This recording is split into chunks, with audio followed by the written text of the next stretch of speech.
Hello everyone, in this video lecture we are going to find the expression for magnetic force on a current carrying conductor placed in a uniform magnetic field. When we place a current carrying conductor in uniform magnetic field, it experiences a force. In this video lecture we are going to find the expression for that magnetic force. We know that a current carrying conductor contains large number of free electrons, and these electrons move with the drift velocity v in a direction opposite to the conventional current flowing through in the conductor. Here, suppose the current flow along this z direction, then the electrons drift opposite to the direction of this current with velocity v. An electron moving in a uniform magnetic field experiences a force which is transported to the conductor. For this, let us consider this is a conductor whose length is L and in which current I is flowing, and it is placed in uniform magnetic field. Let n, small n, be the number of free electrons per unit volume of the conductor, and capital A is the area of cross-section of the conductor. Suppose this is an electron and the magnetic force acting on this electron is given by Fm vector equal to minus E times V vector cross B vector. This is equation number 1. Now consider a small element of length dl of the given conductor. So number of electrons in this small element is given by n multiply volume of the conductor. So here number of electrons in the small element is equal to n multiply volume of the conductor. So this is equal to n multiply, and the volume is, we know that this is product of area multiply length. So in this case area of cross section is A and length is dl. So this becomes NA dl. Suppose this is equation number 2. In the next step we are going to find the magnetic force experienced by the element of the conductor is given by. Then the force experienced by this element is given by, suppose it is a dfm vector, and this is equal to NADL multiply Fm, and this is equal to, now put the value of Fm from this equation 1 here, we get NADL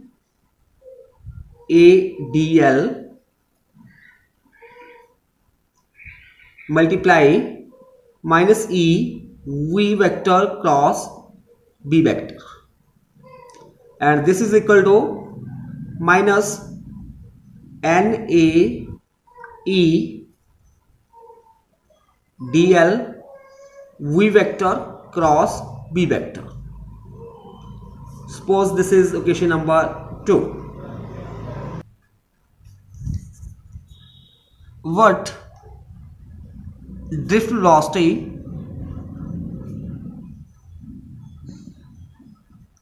V vector equal to minus dl vector by dt. Here we take a negative sign because dl vector is in a direction opposite to the direction of v vector, and the charge is given by dq is equal to number of electrons. Here number of electron is NADL, and multiply E, where dq is the charge flowing in the small element. Now we use the value of v vector and dq in equation 2. Here we get dfm vector, this is equal to dq dl vector over dt cross b vector, and this is equal to here dq by dt multiply dl cross b. Now we know that the time rate of change of charge, that is dq by dt, it is equal to current. So this becomes dfm vector equal to I dl vector cross b vector. Suppose this is equation number 3. So in this way we find the force on a small element, and it is equal to I dl vector cross b vector. Suppose this conductor is made up of large number of such elements, therefore the total force experienced by the conductor is given by, since conductor is made up of a large number of such elements, therefore total force experienced by the conductor is given by integrating this equation number 3. We get fm vector equal to integration of dfm vector equal to integration of I dl vector cross b vector, or fm vector equal to I integration of dl cross b vector, and this is equal to I l vector cross b vector. So in this way we calculate the total force experienced by the conductor when it placed in a uniform magnetic field, and it is given fm vector equal to I l vector cross b vector, and magnitude of this fm vector is given by fm is equal to b il sine of theta, where theta is the angle between L vector and B vector. Now let us take the special cases.